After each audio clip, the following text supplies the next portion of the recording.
Buenas, soy el doctor Jeff Huercaya, médico psiquiatra y coordinador de la unidad de psiquiatría de enlace del Hospital Nacional Guillermo Almenara Irigoyen, y conmigo vamos a desarrollar la última clase teórica del curso de psiquiatría. Vamos a hablar acerca de la psiquiatría de enlace. Bueno, acá están mis potenciales conflictos de interés. ¿De qué va a tratar esta conferencia? Primero vamos a dar algunos términos, algunos conceptos acerca de la psiquiatría de enlace, en qué consiste esta y cuáles son las características de la misma, y después hablaremos un poco acerca de la unidad de psiquiatría de enlace del Hospital Almenara, que es donde trabajo, y finalmente daremos algunas conclusiones. Entonces, en esta primera parte voy a hablarles un poco acerca de la psiquiatría de enlace, en qué consiste esta.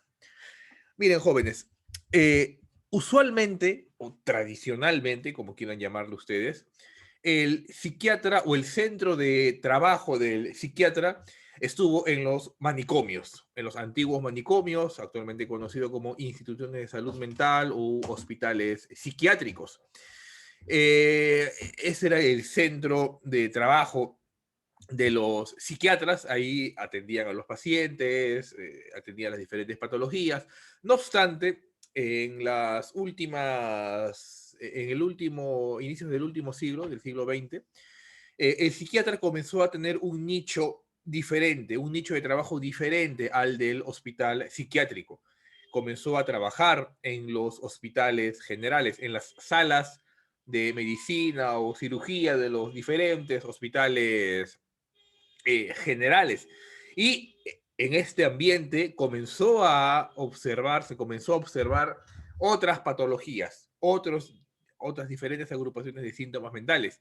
Ya el psiquiatra no solamente se centró en pacientes con patología dura como esquizofrenia, como bipolaridad, sino también comenzó a estudiar las reacciones psíquicas de los pacientes no psiquiátricos en las diferentes salas de hospitalizaciones. Cómo responde un paciente ante un diagnóstico de un VIH, de una tuberculosis, de una enfermedad reumática, etcétera. Y además se comenzó a entender mejor la patología psiquiátrica desde esta perspectiva. Y el paciente con esquizofrenia no estaba únicamente recluido en el hospital psiquiátrico, sino también este podía infectarse, podía enfermarse y tenía que ir a un hospital general, evidentemente, a recibir la atención necesaria. Entonces, desde este primer sitio de trabajo, que era el hospital general, pues conforme pasaron los años, el psiquiatra comenzó a tener un interés particular por los pacientes no psiquiátricos de las diferentes salas de medicina o cirugía. Entonces, acá viene la primera definición conceptual. ¿Qué es la psiquiatría de enlace? Lipowski, un investigador que ha publicado bastante al respecto, bastante sobre psiquiatría de enlace, la define como la parte de la psiquiatría clínica que incluye todas las actividades diagnósticas, terapéuticas, docentes y de investigación que realizan los psiquiatras en los servicios no psiquiátricos de un hospital general. O sea, el psiquiatra en el servicio de medicina interna, de endocrinología, de cirugía, de traumatología, de neurocirugía, etcétera. Porque como sabemos, todos estos pacientes van a tener o podrían tener uno que otro síntoma mental. Un paciente que va a ser sometido a una operación mayor puede mostrarse ansioso. Un paciente con VIH puede estar deprimido. Un paciente con una tuberculosis puede encontrarse con insomnio. O sea, todos los pacientes de la medicina interna y la cirugía y todas sus especialidades pueden presentar síntomas mentales. Entonces, la función del psiquiatra ya no se limita únicamente al servicio psiquiátrico o al hospital psiquiátrico, sino se amplía a los servicios clínicos y quirúrgicos del hospital general. Pero no solamente se encargan de la actividad diagnóstica, sino también de hacer un seguimiento terapéutico y además generar docencia e investigación. Eso es, en líneas generales, la psiquiatría de enlace. ¿Cuáles son estos servicios clínicos que van a desarrollar estos psiquiatras? Van a proveer las consultas psiquiátricas al personal médico no psiquiátrico. Entonces, van a buscar hablar con los médicos no psiquiatras. El psiquiatra va, habla, conversa con el internista, con el cardiólogo, con el neumólogo y le enseña o le habla acerca de la perspectiva biopsicosocial en el cuidado del paciente, no centrado solamente desde una perspectiva biomédica, como usualmente se enseña en las facultades de medicina, sino más bien mostrarles esta forma de afrontar la enfermedad desde una perspectiva biopsicosocial. Cuando el psiquiatra conversa con el médico no psiquiatra y le enseña estas perspectivas, acá ya se genera el enlace. ¿Por qué se le llama entonces psiquiatría de enlace? Porque se establece un puente entre la psiquiatría clínica y la medicina interna o la cirugía. Entonces, el psiquiatra tiene que ir, en buenos términos, a conversar con el médico y explicarle qué es lo que está ocurriendo con el paciente y además, evidentemente, atender al paciente. Por lo tanto, ya podemos sospechar que para realizar la actividad de psiquiatría de enlace, el psiquiatra tiene que tener una adecuada capacidad de comunicación, una adecuada capacidad de trabajar con varias especialidades. Y también se tiene que encargar de la investigación, del estudio, evaluación y manejo de los diferentes problemas psíquicos y conductuales que pudieran ocurrir en las personas con algunas enfermedades físicas o aquellas personas con enfermedades psiquiátricas, pero que además presenten comorbilidades físicas y los diferentes trastornos psiquiátricos que pueden ocurrir en un ambiente de medicina o cirugía general. Entonces, como pueden darse cuenta, la psiquiatría de enlace es la parte de la psiquiatría que se encarga de unir este mundo médico, este mundo quirúrgico, médico quirúrgico, con el mundo de la psiquiatría. ¿Cómo lo va a hacer? Ya vamos a conversar. De tal manera que la psiquiatría no se limita únicamente al campo de la medicina. Si bien es una especialidad de la medicina, no se limita a esta. La manera de conocer al ser humano no se circunscribe únicamente desde la perspectiva biomédica. Podemos conocer al ser humano a través de la sociología, la religión, la filosofía, el arte, la historia, la antropología. Entonces, la psiquiatría puede rebalsar, y de hecho lo hace, rebalsa el conocimiento único de la medicina y este concepto de psiquiatría comienza a unir puentes, a unir diferentes enlaces, ya no solamente con las diferentes ramas de las especialidades médicas y quirúrgicas, sino también con otros campos del conocimiento humano. ¿Cómo así se originó la psiquiatría de enlace en el Perú? Es muy importante conocer esto. La psiquiatría de enlace tenía su antecesor, la medicina psicosomática, y fue introducida en el Perú en 1945 por Carlos Alberto Seguín, médico psiquiatra, formado en la Argentina. Vino a realizar sus prácticas profesionales al Perú, peruano, arequipeño, ciertamente. Se formó después en Estados Unidos hasta el 45 con la doctora Flence Dunbar, médico psicosomatista, y a su llegada, a su regreso al Perú, trabajó en el Hospital Nacional Guillermo Almenara Irigoyen, antiguo Hospital Obrero de Lima, y desde ahí comenzó a crear un nuevo espacio para la práctica psiquiátrica. Hasta ese año, hasta ese entonces, la psiquiatría se practicaba solamente en los grandes manicomios, en el Hospital Víctor Blanco Herrera, con Honorio Delgado. Esa era la única forma de practicar la psiquiatría. Bueno, Seguín vino después de su formación en Estados Unidos y comenzó a abrir este nuevo espacio. La psiquiatría ya no en el manicomio, sino en el Hospital General. Comenzó a hablar con cardiólogos, con gastroenterólogos, dermatólogos, endocrinólogos, neurólogos, neurocirujanos y, en fin, todas las demás especialidades. Y les comenzó a explicar sobre la importancia de los síntomas mentales o de las dolencias mentales en este tipo de pacientes y cómo es que pueden intervenir en la evolución, en el pronóstico favorable de los mismos. Ya sabemos ahora que un paciente, por ejemplo, que va a ser sometido a un trasplante hepático, renal, lo que fuese, si es que este paciente tiene síntomas depresivos y se le trasplanta, la sobrevida va a ser menor, comparándolo con un paciente que ha sido trasplantado y no tiene síntomas depresivos, por tomar solamente un caso de una enfermedad.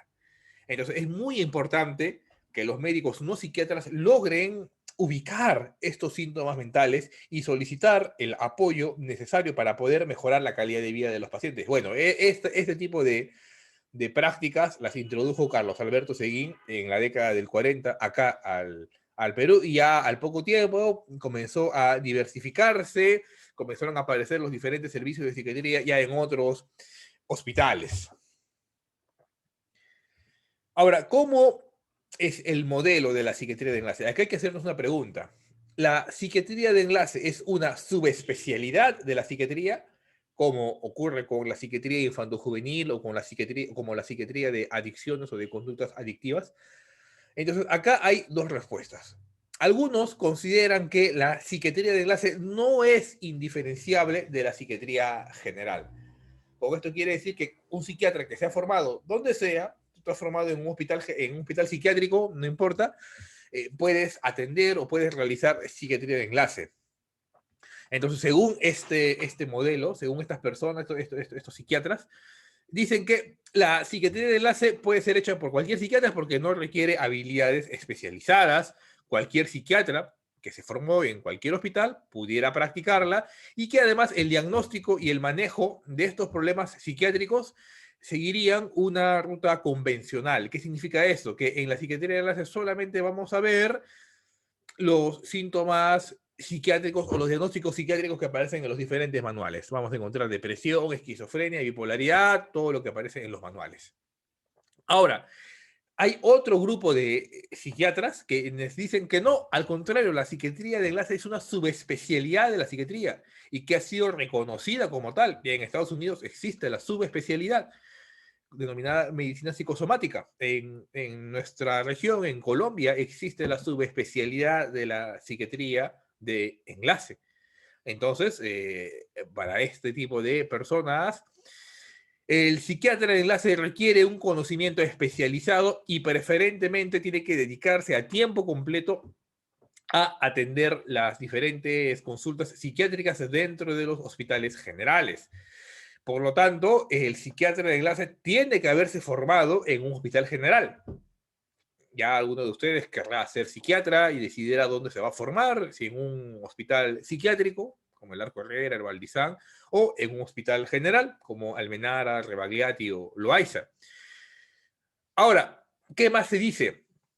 Que los trastornos psiquiátricos convencionales no son la norma en la psiquiatría de enlace, porque muchas veces utilizamos o creemos que solamente los diagnósticos que figuran en los sistemas clasificatorios son los únicos que podemos encontrar en la realidad psiquiátrica. Ya, en la psiquiatría de enlace se comenta que más bien hay muchos diagnósticos psiquiátricos que no aparecen en los manuales clasificatorios. Que cuando vamos a ver a un paciente en la unidad de medicina, de cardiología, de endocrinología, de donde fuera, no vamos a encontrar los síntomas, los diagnósticos psiquiátricos tal cual están en los sistemas clasificatorios, sino más bien podemos encontrar síntomas aislados o agrupación de otros síntomas que darían nuevos diagnósticos, que ya vamos a ver más adelante.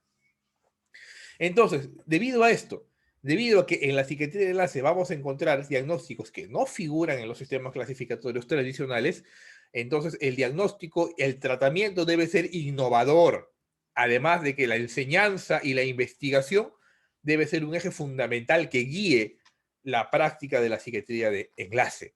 Bueno, evidentemente, actualmente el mundo se ha decantado por esta segunda opción, considerar a la psiquiatría de enlace como una subespecialidad de la psiquiatría. Ya, como les comenté, hay muchos países donde se conceptualiza de esta manera a la psiquiatría de enlace. ¿Qué requiere? ¿Qué se requiere para hacer psiquiatría de enlace? Primero, debemos tener en cuenta tener una aproximación biopsicosocial de los fenómenos mentales que ocurren en estos pacientes. No desde una perspectiva únicamente biomédica, sino más bien entender lo biomédico en el contexto.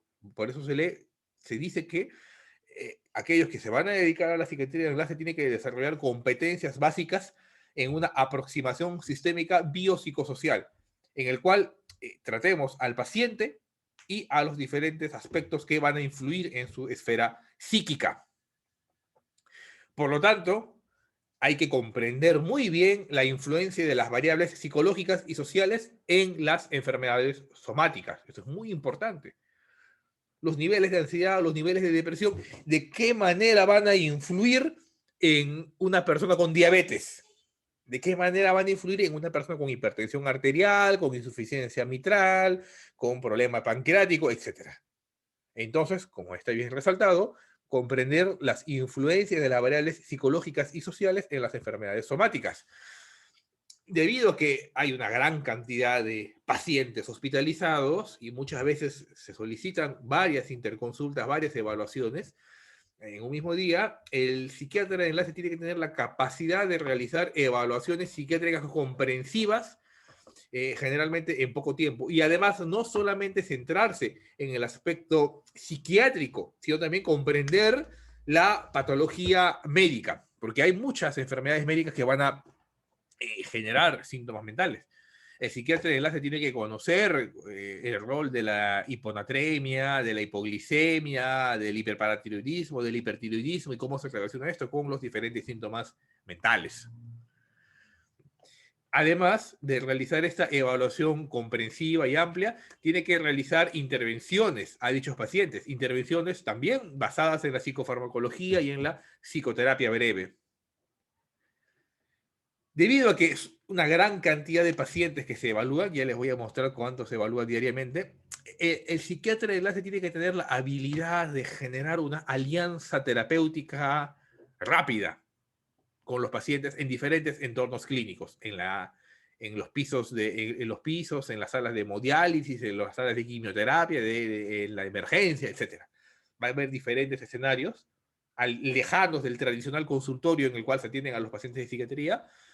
Son diferentes escenarios y el psiquiatra de enlace tiene que tener la habilidad de generar rápidamente una alianza terapéutica con estos pacientes.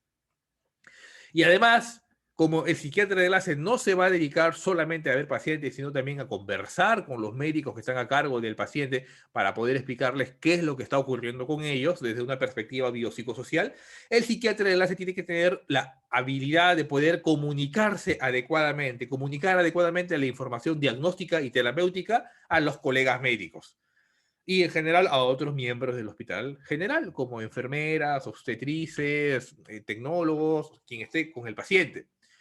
Sucede muchas veces que los psiquiatras comienzan a emplear términos o jerga psiquiátrica, la cual el médico no psiquiatra pues no va a comprender. Hay que hablar en sencillo, hay que hablar en términos o en conceptos de medicina general para que puedan entender los demás médicos que no se han formado en psiquiatría. Y además se tiene que hacer diversas actividades de investigación y docencia. Ya les voy a mostrar en breve. Entonces, tiene que haber una serie de conocimientos, diferentes modelos teóricos que nos permitan entender o comprender los síntomas mentales, evaluación y tratamiento de diferentes trastornos y de diferentes formas de evaluación. Lo que más se observa son trastornos ansiosos, delirium o síndrome confusional agudo, trastornos neurocognitivos, trastornos del estado del ánimo.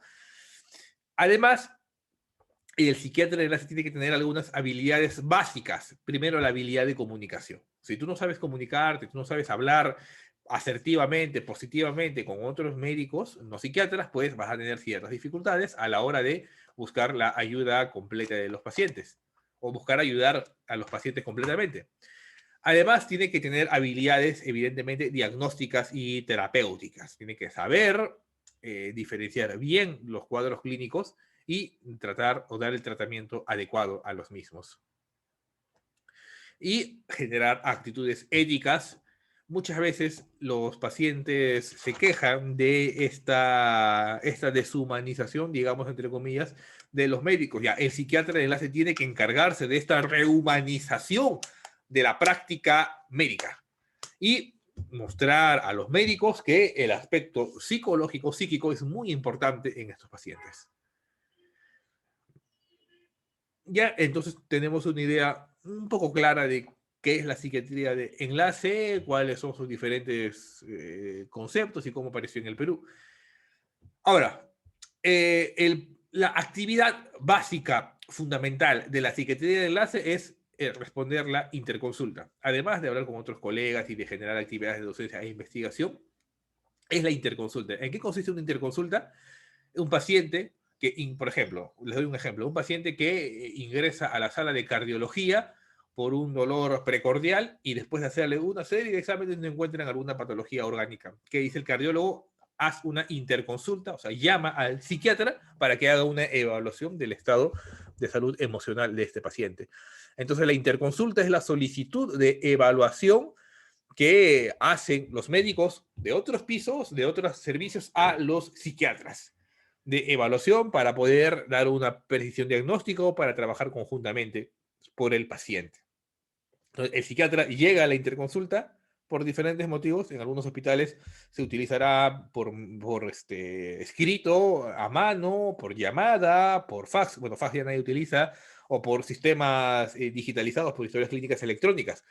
Sea como fuese, llega a la interconsulta y el psiquiatra tiene que realizar una serie de pasos a la hora de contestar la interconsulta. Esto es muy importante. Lo primero, ¿qué es lo primero que tiene que hacer? Me llega la solicitud de evaluación. Paciente de 19 años que se encuentra en el área de ginecología por tener un embarazo. Solicitamos evaluación porque notamos a la paciente triste. Entonces, ¿qué es lo que primero tiene que hacer el psiquiatra? Se acerca al médico que solicitó la evaluación o al residente o la enfermera que se encuentre a cargo del paciente o de la paciente en ese momento. Soy el doctor Huarcaya, vengo de la unidad de psiquiatría de enlace, hemos visto que nos han solicitado esta evaluación. Queríamos saber más detalladamente qué es lo que está ocurriendo con la paciente, porque muchas veces, bueno, como los médicos, no psiquiatras, no están formados en esta jerga psiquiátrica, pueden decir que está deprimida, pero en verdad la paciente está ansiosa y la conducta es otra. Entonces, hay que preguntarle, ¿qué es lo que están observando? ¿Qué es lo que han observado con esta paciente? ¿Qué es lo que está ocurriendo con ella? Y hay que responder estas preguntas, porque es muy importante, y para eso hay que ir a hablar con el médico, porque muchas veces puede suceder que el médico está enojado con el paciente. Eso evidentemente no lo va a poner en la interconsulta. Ah, sí, esta chica es una muy problemática, está embarazada, pero ya está bien su hijo y no se quiere ir de alta y nos tiene acá todos fastidiados. ¿Mm? Un problema en la relación médico-paciente. Por eso hay que hablar primero con el médico. O además el paciente no hace lo que el equipo espera que haga, o el paciente de repente tiene una enfermedad rara, es un paciente joven, que se encuentra en una enfermedad terminal y eso produce una sobreidentificación de parte de los médicos, o el equipo se encuentra frustrado porque el equipo médico se encuentra frustrado porque el paciente tiene una serie de síntomas de que después de habérsele hecho todos los exámenes sigue presentándolos y los médicos dicen no, dudan, comienzan a dudar de sus capacidades. Entonces, todo eso hay que conversar con el médico. Después que hablamos con ellos, muy bien colega, gracias por la información, te remites a la historia clínica y tienes que hacer una evaluación comprensiva de la historia clínica, cuándo ingresó el paciente, cuántos días lleva hospitalizado, además de revisar los medicamentos que se está administrando, qué le están dando, porque si es que yo voy a ensayar un tratamiento psicofarmacológico, tengo que conocer cuáles son las principales interacciones con los medicamentos que le pueden estar dando a este paciente. Puede estar recibiendo un antituberculoso como el linezolid, puede estar recibiendo un metronidazol, interferón, metotrexato, toda una serie de medicamentos biológicos, etc. Hay que tener bien claro qué cosa es lo que está recibiendo al momento el paciente. Después, si es necesario, obtener información colateral, llamando al esposo, al esposo, al familiar directo, al hijo, a la hija, al primo, no lo sé. Obtener información colateral de ser necesario y con toda esta información que yo ya tengo, ya he recabado, que no te debe demorar ni 10 minutos hacer toda esta primera fase, ya te acercas y entrevistas al paciente, porque como es un tiempo reducido, tienes que hacer una entrevista dirigida hacia la principal molestia. porque no te vas a sentar a hablar con el paciente de su pasado, de su infancia y todo lo demás, sino hay un problema que hay que resolver. Entonces, ya después de revisar toda la historia y de saber qué es lo que ha sucedido con este paciente, puedo sospechar, puede ser un tema de depresión, puede ser un tema de ansiedad, puede ser un tema de irritabilidad, un trastorno de la personalidad, no lo sé. Entrevisto con el paciente, averiguo qué es lo que está ocurriendo. Luego que entrevisté al paciente, formulo un diagnóstico y establezco alguna estrategia terapéutica. Le conviene psicofarmacología, y si es psicofarmacología, ¿qué psicofármacos? Conviene que reciba apoyo psicoterapéutico, ¿qué tipo de psicoterapia? Una intervención en crisis, una psicoterapia breve, o lo derivo a hospital de día para que continúe todo un régimen psicoterapéutico más prolongado. Luego comienza la redacción de la interconsulta, la redacción de la nota, de la respuesta. Acá hay que ser los más claros y concisos posibles. Evitar completamente la jerga psiquiátrica, porque la interconsulta no la estás escribiendo para otro psiquiatra, la estás escribiendo para el médico no psiquiatra.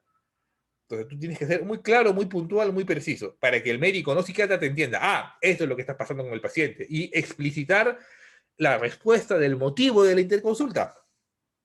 ¿Qué pasa con el paciente y qué se debería hacer? Hay que colocar el resumen de la historia clínica y médica y psiquiátrica del paciente, la razón por la cual se hospitalizó, la razón por la cual nos están llamando a la consulta, y hacer un resumen corto de la enfermedad actual con los resultados pertinentes y la evaluación y la evolución correspondiente. Luego de que hayamos escrito, regresamos con el médico, ¿sabe qué, colega? Hemos encontrado un trastorno depresivo, va a requerir un tratamiento de por lo menos unos 6 meses. ¿Cuánto tiempo vamos a quedar cerca del paciente hospitalizado? Si te dice que se va a quedar mucho tiempo, cada semana háganos una nueva interconsulta para ver cómo le sigue yendo. La siguiente semana se va a ir de alta. Entonces, derívenlo con nosotros por consultorio externo para seguir haciendo el seguimiento del paciente. Entonces, hay que hablar directamente con el solicitante de la evaluación, el médico o la enfermera que se encuentre a cargo del paciente. Y si es necesario, si lo amerita, encuentras, por ejemplo, una sintomatología depresiva grave o síntomas ansiosos graves, hay que hacer un seguimiento periódico al paciente. Como bien señalo ahí, solamente si es necesario, porque recuerden que al responder a una interconsulta se gasta recursos humanos, se gasta tiempo, se gasta horas, hay que racionalizar, no vas a hacer seguimiento a todos, solamente a aquellos que lo ameriten. Ahora, en las diferentes unidades de psiquiatría de enlace que hay alrededor del mundo, hay diferentes formas de consignar la data, porque no solamente es ir y contestar la interconsulta, como ya les dije, esa es solamente la parte clínica. Ahí también tenemos que desarrollar la parte de investigación y docencia, tenemos que generar bases de datos con nuestros pacientes para saber de qué servicios nos llaman más, cuál es el diagnóstico más común, cuál es la edad más común de evaluación a estos pacientes, cuántos días se demoran en llamarnos para la evaluación, etcétera. Entonces, hay que solicitar, hay que generar diferentes bases de datos. Este es lo que se utiliza en la Escuela Psicopatológica de Cambridge, en el Reino Unido. Ellos tienen una ficha de recolección de datos de su unidad de psiquiatría de enlace. Ellos tienen su unidad de neuropsiquiatría clínica y de enlace, y utilizan una serie de escalas, de pruebas para conocer el nivel de severidad de los síntomas ansiosos y depresivos de sus pacientes. Me han facilitado los colegas de Cambridge esta información, y con la cual la hemos adaptado a nuestra realidad. Desde septiembre del 2020, bueno, ya lo hacíamos desde antes en una base de datos de Excel, pero desde septiembre del 2020, y también empujados por la digitalización que nos presiona la pandemia, hemos generado una ficha de recolección de datos de todos los pacientes que evaluamos en la unidad de psiquiatría de enlace del Hospital Almenara en un formulario Google. Lo tenemos en el celular. Cuando vamos a evaluar a un paciente, pues ahí vamos llenando los datos del paciente para generar nuestro propio registro de las atenciones que vamos realizando. Y ordenamos la historia clínica. Acá les presento un ejemplo de una respuesta de una interconsulta. Este es un paciente que se vio el 22 de agosto del 2020. La primera evaluación, evidentemente el nombre no está consignado, pues, ¿no? Pero se trata de una paciente mujer. eh, la primera evaluación, quienes nos han evaluado, doctor Ramos y nuestra residente, lo que les dije, consignar el motivo de la consulta, porque nos están llamando para valorar los síntomas depresivos y estado de salud mental. Es una paciente que se encontraba en el servicio de medicina interna, medicina 5 del Hospital Almenara. Es una paciente mujer de 59 años, conviviente, con grado de instrucción secundaria, desempleada, vive con su pareja e hijos y no tiene antecedentes de tratamiento por psiquiatría. Puntual, un resumen de la afiliación del paciente. El relato, ¿qué nos dijo esta paciente? Refiere que desde aproximadamente junio del año pasado notó problemas en su estado de ánimo, todo relacionado con su enfermedad somática. ¿Cuál era su enfermedad? Una insuficiencia arterial periférica del miembro inferior derecho. Inicialmente presentó problemas para conciliar el sueño, lo cual mejoró con alprazolam. Agrega que se siente más irritable, con pensamientos tristes sobre su enfermedad, pero que actualmente tiene deseos de vivir para poder seguir acompañando a sus familiares. Manifiesta que ya aceptó su enfermedad. Ojo, ojo, porque acá también hay que conocer cuál es la respuesta psicológica a la enfermedad de los pacientes, ya les voy a hablar de eso en breve, y que solo le queda luchar. Actualmente se encuentra hospitalizada para una amputación del miembro comprometido. Una paciente que va a ser amputada, evidentemente, puede presentar cuál va a ser la reacción psíquica a una persona que va a ser amputada. En la evaluación mental, pues se consignan todos los síntomas mentales que ya ustedes muy bien deben conocer en base a las clases que ha recibido, cómo hacer la evaluación de los síntomas mentales. Una paciente que se encontraba despierta, orientada, no había síntomas psicóticos, no expresaba ideas de manera, ideas delirantes, ideas delusivas, ánimo irritable, con quejas de dolor, deprimido, etc. Después se consignan las escalas que se le realizan al paciente. PHQ-9 para valorar depresión leve, para valorar ansiedad normal, para valorar síntomas somáticos y la escala de valoración de la severidad total de la enfermedad. Hacemos el diagnóstico, hacemos la evaluación y medimos el nivel de severidad de los síntomas depresivos y ansiosos, cosa que cuando hacemos un seguimiento vamos comparando cómo ha ido evolucionando estos niveles de ansiedad y depresión. Se plantea finalmente el diagnóstico psiquiátrico, los diagnósticos médicos que tiene la paciente y se deja una pequeña notita dirigiéndonos específicamente al médico no psiquiatra. Al momento la paciente cuenta con la presencia de síntomas depresivos relacionados con su cuadro de adaptación a su enfermedad somática. De momento no requeriría el inicio de psicofármacos porque era una depresión leve y además todos sus molestias correspondían a una causa identificable. Pero sí se requiere una intervención psicoterapéutica para procesar el periodo de adaptación en el cual se encontraba esta paciente y se le dejan algunas pequeñas indicaciones adicionales. Este es un ejemplo típico de una interconsulta respondida y que, bueno, han pasado los meses, ya se ha estandarizado la forma de responder las interconsultas en el servicio donde trabajo. Hay diferentes motivos por el cual se solicita la interconsulta. Nos pueden solicitar la interconsulta porque el paciente se encuentra agresivo, ansioso, agresivo consigo mismo, confundido, deprimido, para evaluar el estado de salud mental, porque puede ocurrir que un paciente diga, no quiero ningún procedimiento, quiero que me den de alta, y el médico dice, pero ¿cómo va a pedir su alta? Si es que se puede morir en la casa, llamen al psiquiatra, algo debe de tener historia psiquiátrica previa. De repente es un paciente que ingresa por una insuficiencia cardíaca congestiva y tiene el antecedente de esquizofrenia. Llamen al psiquiatra para que nos ayude, para ver si se sigue dando los medicamentos antipsicóticos. Pacientes con ideación suicida, con insomnio, con intento de suicidio, con problemas conductuales, problemas de relación con los miembros de la hospitalización o con el personal de salud, por psicosis, rechazar el tratamiento, etc. O sea, como pueden ver, hay diferentes motivos de consultas. Consignar los datos de filiación, el relato resumido, la evaluación mental descriptiva y estandarizada utilizando escalas, y cuáles las conclusiones de la evaluación de la unidad de enlace. Entonces, con todo esto, bueno, esto como se queda en un formulario Google, bueno, esto escribimos en el sistema de la historia clínica electrónica y consignamos los datos más importantes en nuestro sistema, en nuestro formulario Google, lo que nos permite tener nuestra propia base de datos con la fecha de atención de los pacientes, cuándo ingresó, desde dónde nos llamaron, el motivo de la consulta y demás. Y ya tenemos varios meses con este registro y poco a poco esperamos que luego de terminar un año de haber registrado estas evaluaciones, ya hacer otro trabajo de investigación al respecto. Y aquellos que estén interesados en obtener información de nuestra base de datos, pueden contactarse conmigo y podemos sacar algunas cosas interesantes de investigación de esta base de datos, pues, ¿no? Muy bien, entonces ya hemos visto qué es la psiquiatría de enlace, cómo tendría que funcionar, o las funciones de una unidad de enlace, cómo responder a una interconsulta. Ahora vamos desde la perspectiva del paciente.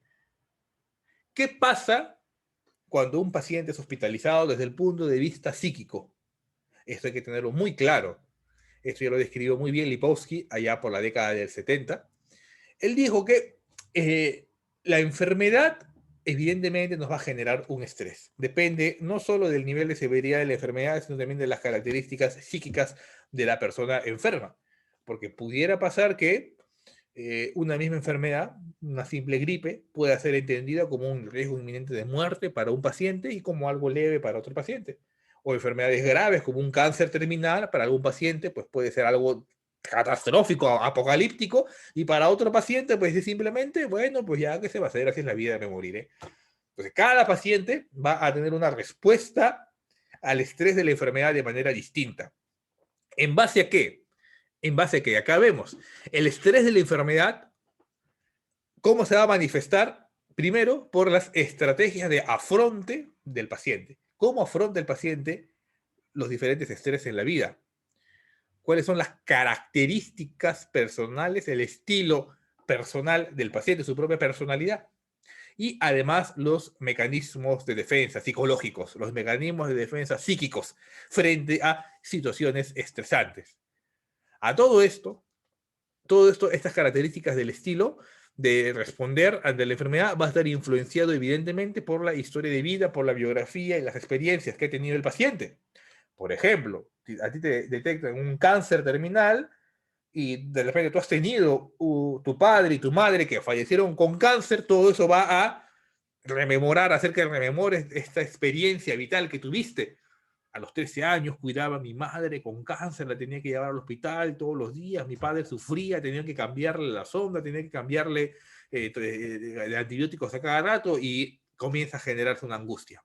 Entonces la experiencia de vida, la historia de vida va a influenciar en cómo el paciente responde a la enfermedad y además el temperamento, que es algo más genético, cómo responde a los diferentes estresores en base al temperamento. Puede ser un temperamento alegre, un temperamento irritable, un temperamento disfórico, etc.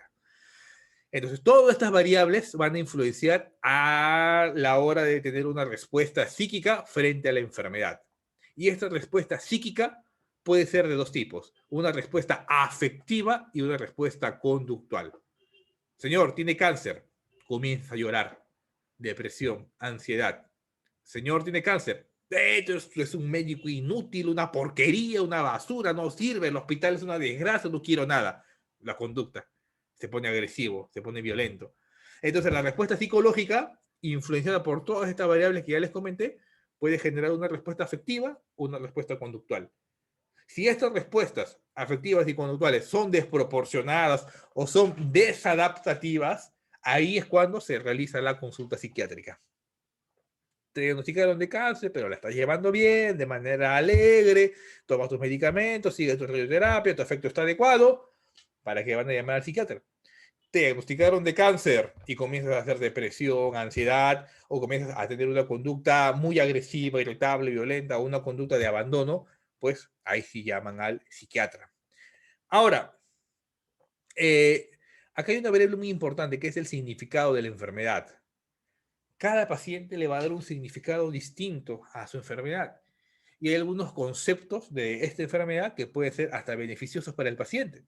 Por ejemplo, aquellos pacientes que consideran que su enfermedad es un desafío, Dios me ha puesto ese desafío y tengo que superarlo, o la enfermedad como algo, como un valor, yo voy a pasar esta enfermedad, voy a ser una mejor persona, o la enfermedad como una estrategia para obtener algo mejor, estos conceptos de enfermedad más bien son beneficiosos para el paciente, sería lo ideal. Tengo dos tipos de pacientes. Un paciente que te dice, con la misma enfermedad, digamos un cáncer de ovario, doctor, esta enfermedad es un castigo que me ha dado Dios por ser mala hija. Y otro paciente que te dice, esto es un desafío que me está dando Dios para superar y ser una mejor persona. Uno entiende la enfermedad como un desafío, otro entiende la enfermedad como un castigo. Aquellos que, que entienden a la enfermedad como un desafío, como una estrategia, como un valor, tienden a tener una respuesta psicológica más adaptativa. Mientras que si tú consideras que la enfermedad que tienes es un enemigo, un castigo, es una debilidad, es un alivio ya para acabar con este sufrimiento, para acabar con la vida, o si es algo irreparable, una pérdida absoluta o un daño inimaginable, entonces la respuesta psicológica va a ser desadaptativa. Hay que entender y saber cuáles son los diferentes conceptos que tiene el paciente acerca de su enfermedad. Y además, otra variable importante son los mecanismos de defensa. ¿Cómo van a responder los pacientes a el diagnóstico y a la enfermedad? Que te digan, ¿sabe qué, señor? De ahora en adelante tiene que hacer hemodiálisis lunes, miércoles y viernes, de 7 a 10 de la noche. Es el único cupo que tenemos disponible en el hospital. Por varios años.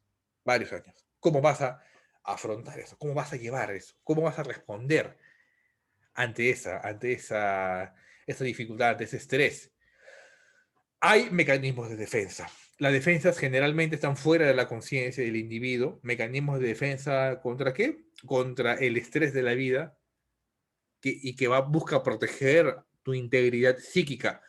Las defensas por naturaleza distorsionan la realidad interna y externa y que pueden parecer extrañas o abiertas al observador, mientras que el sujeto, la persona que los experimenta, pues pasan completamente desapercibidos, ni me doy cuenta de mi mecanismo de defensa. Estos mecanismos de defensa psicológicos son creativos, que implican cierto grado de conflicto psicológico, pero algunas de ellas son adaptativas y no todas son patológicas. Por ejemplo, utilizando el caso del paciente que va a ser sometido a hemodiálisis, el paciente puede decir, miren, bueno, pero ahora eso significa que necesitas 10, entonces voy a pasar más tiempo en el carro con mi hija, voy a poder conversar mejor con ella, voy a poder dedicarme a más tiempo a hablar con ella y estar más cerca de mi hija que tanto quiero, que va a acompañar todos los días. Está sublimando este conflicto psicológico, esta tristeza, esta ansiedad, angustia que puede estar sintiendo, lo sublima. Un mecanismo de defensa adaptativo. En cambio, un mecanismo de defensa desadaptativo pudiera ser, ya está bien, doctor, voy a ir a mi diálisis. Voy a ir a mi diálisis. Y no va a la diálisis. No va a la diálisis. Me olvidé, doctor. ¿Era hoy día? ¿Era hoy? Sí. No, doctor, se me ha pasado el tiempo. No, me olvidé, doctor. Mecanismo inconsciente, negación, niega lo que le está ocurriendo. Entonces, hay mecanismos de defensa que son adaptativos y hay mecanismos de defensa que son desadaptativos. Entonces, ya conocemos cuál es la reacción que pueden tener los pacientes a las diferentes enfermedades físicas. Esto ha planteado que haya diagnósticos exclusivos de la psiquiatría de enlace o la medicina psicosomática. Estos son los criterios diagnósticos para la investigación de medicina psicosomática que también se aplican para psiquiatría de enlace, y es un artículo desde el 95. Se hablan de estos diagnósticos de psiquiatría de enlace. No voy a mencionarlos todos, ahí los dejo para que los revisen cada uno por cuestión de tiempo, pero los más importantes son la alexitimia. ¿Qué es la alexitimia? La dificultad que tienen los pacientes o las personas de poder expresar con palabras sus emociones. Sienten la emoción, pero no saben cómo expresarla en palabras. ¿Qué se sabe? Que aquellos pacientes que tienen esta dificultad de poder expresar sus palabras son los que desarrollan más infartos agudos de miocardio, más accidentes cerebrovasculares, más problemas de obesidad y demás. La conducta tipo A. Este es un tipo de paciente que se caracteriza por ser exageradamente competitivo. Tiene un alto grado de involucramiento en diferentes actividades, que están muy atentos, muy presionados, constantemente viendo en qué meterse, hostiles, cínicos, irritables, muy, muy competitivos, y buscan siempre lo número uno, lo mejor. Entonces, este tipo de pacientes que se ha visto que están muy asociados con infartos agudos de miocardio, con parálisis facial, con otras enfermedades, producto del estrés mismo que ellos se autoimponen.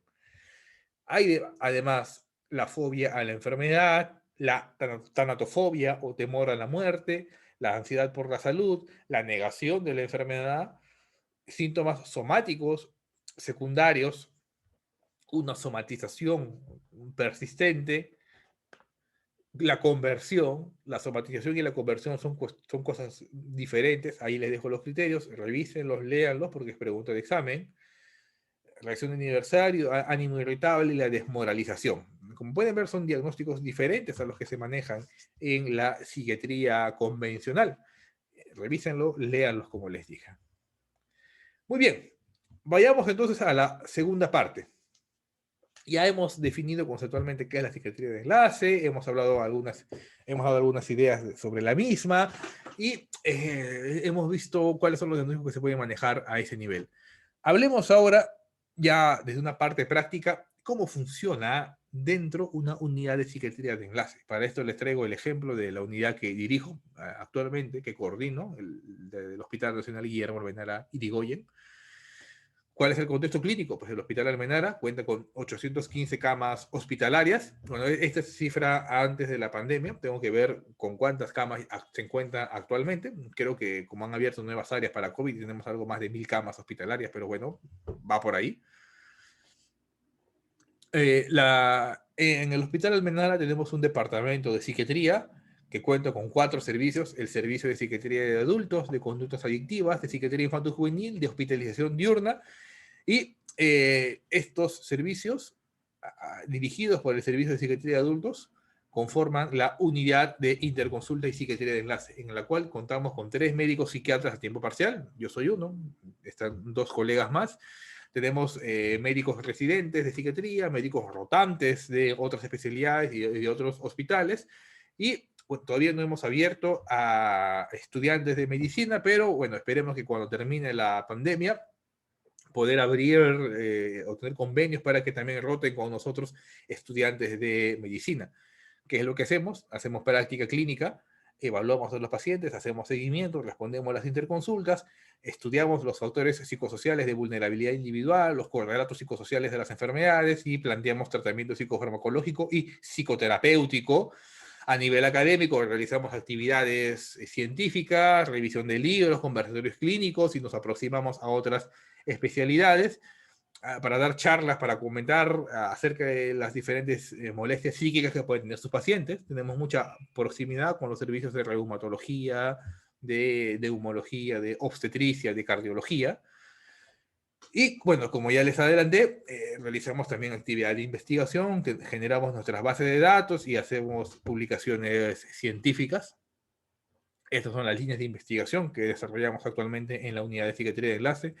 Una línea conceptual histórica, bueno, esto ya no tiene que ver con ustedes, eso ya es más para la especialidad de psiquiatría, pero sí podemos ver problemas clínicos, por ejemplo, cómo la severidad de los síntomas depresivos influyen en los eventos coronarios de los pacientes, cómo están los síntomas depresivos en pacientes sometidos a un trasplante. Esto es una investigación que estamos desarrollando con un grupo de estudiantes de medicina actualmente.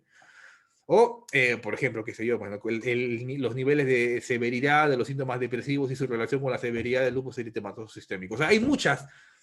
El campo de investigación es muy amplio en la psiquiatría de enlace. Si alguno de ustedes tiene alguna idea para poder desarrollarla, con mucho gusto la podemos investigar. Y bueno, la práctica, problemas de investigaciones prácticas sobre la caracterización de las atenciones de la unidad de enlace, el seguimiento de los pacientes atendidos, todo eso que ya lo hemos publicado. Acá, bueno, les dejo algunos artículos que han sido publicados en el último año sobre psiquiatría, sobre lo que desarrollamos en nuestra unidad de enlace.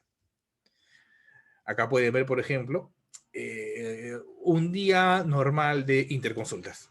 Se dan cuenta de la gran cantidad de interconsultas que nos solicitan y que esto poco a poco se ha ido incrementando en la medida que íbamos ampliando, mejorando la respuesta de las interconsultas y estandarizándola. La afluencia de interconsultas poco a poco fue incrementando y la respuesta de la misma también fue incrementándose. Ahora, ¿cómo podemos evaluar la calidad de una unidad de psiquiatría de enlace? Hay diferentes indicadores. Acá les traigo uno de ellos, y es la tasa de derivación. ¿En qué consiste eso? Atentos. Imagínense que tenemos un hospital en el cual en un mes han ingresado 100 pacientes. Y de esos 100 pacientes, en el transcurso del mes, solamente a 10 llamaron al psiquiatra para que sean evaluados. Entonces hacemos una proporción, es el 10%, pues, ¿no? Hay una tasa de derivación del 10%.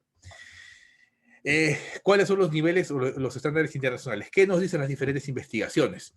Que los pacientes que se encuentran en las diferentes unidades de medicina, de cirugía, entre un 25 a un 40% de los mismos van a presentar algún síntoma ansioso o algún síntoma depresivo. ¿Esto qué significa? Que de los 100 pacientes tendrían que haber enviado unas 20 o 40 interconsultas para cumplir o suplir este 20 o 40%. En ningún hospital hay unas tasas de derivación tan altas. Por eso se ha planteado un estándar mínimo de calidad que es el 10%. O sea, si hay 100 pacientes que ingresan, con que hagas 10 interconsultas, ya estás teniendo una adecuada calidad. O sea, si son 1000 pacientes, tendría que hacer 100 interconsultas, ¿no? Entonces, sabiendo esto, esta tasa de derivación, la razón de los pacientes que, del total de solicitud de las interconsultas sobre los pacientes que han ingresado, podemos plantear la tasa de derivación. Entonces, ¿qué ocurre en nuestro hospital? Poco a poco íbamos nosotros subiendo nuestra tasa de derivación. Contestábamos más interconsultas, centralizábamos las interconsultas todas a la unidad de enlace, iba mejorando esta situación. Pero desafortunadamente en marzo del 2020 pues ocurre el enclaustramiento, la pandemia, y las cifras bajaron abruptamente. La tasa de derivación se vio muy afectada ya para inicios de marzo, pero post pandemia, julio, agosto, poco a poco fuimos incrementando la tasa de derivación, y actualmente manejamos en mayo del 2021 una tasa de derivación del 8.37%. Estamos próximos a llegar al estándar mínimo de calidad, que es 10%. Como pueden darse cuenta, hemos superado inclusive las cifras pre-pandemia. La meta es que para julio o agosto del 2021 ya logremos el estándar mínimo de calidad del 10% y sostenernos ahí. ¿Qué otras variables se pueden utilizar? Medir el total de días hospitalizados. Los pacientes que se evalúan en la unidad de enlace de repente tienen menos días de hospitalización que los pacientes que no son evaluados por la unidad de enlace, lo que implicaría que hacer este tipo de evaluaciones pudiera estar asociado con una menor estancia hospitalaria y un ahorro de dinero por parte de la seguridad social. Esos datos también los podemos utilizar. Ese es otro indicador de calidad en la unidad de enlace. Entre mayo y octubre del 2019, como se pueden dar cuenta, tenemos datos de todos estos meses. Pero cuando recién iniciamos esta estandarización, esta creación de base de datos, entre mayo y octubre generamos un primer artículo de investigación para conocer cómo era la situación de la unidad de psiquiatría de enlace en el Hospital Almenara en ese entonces, entre mayo y octubre del 2019. Ya con toda la información que tenemos actualmente, queremos hacer un nuevo artículo de investigación hablando del impacto en la pandemia y de cómo ha mejorado la unidad de enlace, pero eso será a futuro. Entonces, entre mayo y octubre del 2019, este es un artículo que ya está publicado en la revista colombiana de psiquiatría, y es lo que le hemos facilitado para que puedan revisar en la teoría. ¿Qué hemos encontrado?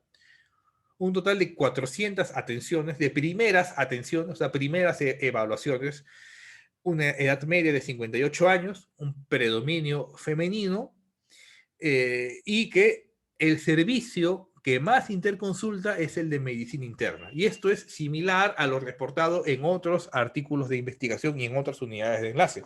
Entonces, pregunta de examen: ¿cuál es el servicio que más nos interconsulta? Medicina interna, seguido de neumología, ginecología, neurología, cirugía general y la unidad de cuidados intensivos. Llama la atención que oncología nos soliciten pocas interconsultas. Es lo que queremos trabajar este año para que haya una mayor afluencia de interconsultas y de evaluación a los pacientes con problemas oncológicos. ¿Cuáles son los diagnósticos más comunes en la unidad de psiquiatría de enlace? Bueno, esto es similar a lo que ocurre en otros artículos de investigación y en otras realidades. Como pueden darse cuenta, los trastornos ansiosos, hasta el 44%. Es el principal grupo de diagnóstico, cuando evaluamos a estos pacientes, seguido de los trastornos del estado del ánimo, tipo depresión. Y en tercer lugar, los trastornos mentales orgánicos como delirium y los trastornos neurocognitivos, antiguamente conocidos como demencia. Son los tres principales grupos diagnósticos que evaluamos en la unidad de psiquiatría de enlace. Y respecto a los síntomas, el síntoma más frecuente fue el ánimo depresivo, seguido de insomnio y afecto ansioso con irritabilidad. Son los 4 principales síntomas que encontramos en estos pacientes. Y ya esto es más reciente, en septiembre y octubre del 2020, cuando ya comenzamos a utilizar escalas estandarizadas para evaluar los niveles de ansiedad y depresión en estos pacientes. Evidentemente, bueno, acá seguimos encontrando un predominio femenino, están todas las características sociodemográficas. Bueno, este artículo todavía no ha sido publicado, está en elaboración. Pero lo interesante acá es cuando hacemos la evaluación estandarizada con escalas para medir depresión con el PHQ-9, ansiedad con el GAT-7 y síntomas somáticos con el PHQ-15, metemos los datos al ordenador, al SPSS, y decimos, a ver, ¿cuáles son las variables que más influyen a la hora de presentar los síntomas depresivos? Que encontramos, la variable más correlacionada es la presencia de síntomas somáticos, de quejas somáticas y de síntomas ansiosos, más que el sexo inclusive. Entonces, en un paciente con síntomas depresivos o con síntomas somáticos, hay que estar muy atentos. Un paciente con un dolor crónico, con un dolor de cabeza crónico, una cefalea persistente, una lumbalgia persistente, una artralgia, etc. Estos síntomas somáticos están muy asociados con niveles altos de síntomas depresivos. Muy bien, bueno, y esa es un poco la investigación que desarrollamos en la unidad de enlace del Hospital Almenara. Bueno, hay muchas cosas más, pero por cuestión de tiempo no voy a detenerme a detallar estas cuestiones. Muy bien, ¿qué es lo que quise transmitirle entonces, jóvenes, con esta exposición? Primero, que la psiquiatría de enlace, y esto que les quede muy claro, son todas las actividades diagnósticas, terapéuticas, docentes y de investigación que realizan los psiquiatras en los servicios no psiquiátricos de un hospital general. Que durante el periodo inicial de la cuarentena obligatoria hemos visto una disminución de la tasa de derivación en la unidad de psiquiatría de enlace, producto del mismo encierro, pero que conforme pasaron los meses, poco a poco fuimos mejorando la tasa de derivación. ¿Cuáles fueron los síntomas mentales más frecuentemente encontrados en estos pacientes atendidos en la unidad de enlace? Depresión, insomnio y ansiedad, similar a lo que se reporta en otros países, y que se puede dar una agrupación sintomática en un síndrome depresivo, en un síndrome de delirium y un síndrome ansioso. Y que finalmente las variables que más influyen en los síntomas depresivos son la presencia de los síntomas somáticos y la de los síntomas ansiosos. O sea, mientras más síntomas ansiosos y mientras más síntomas somáticos tenga un paciente, peores síntomas depresivos va a mostrar. Muy bien, jóvenes, eso era lo que tenía que presentarles. Espero les haya sido de utilidad. Acá les estoy dejando mi correo, mi cuenta de Facebook, mi correo personal, para que puedan contactarme si es que tuvieran alguna pregunta o alguna inquietud. Gracias entonces por su atención y les deseo éxitos en su examen que va a ser muy pronto. Nos vemos, hasta luego.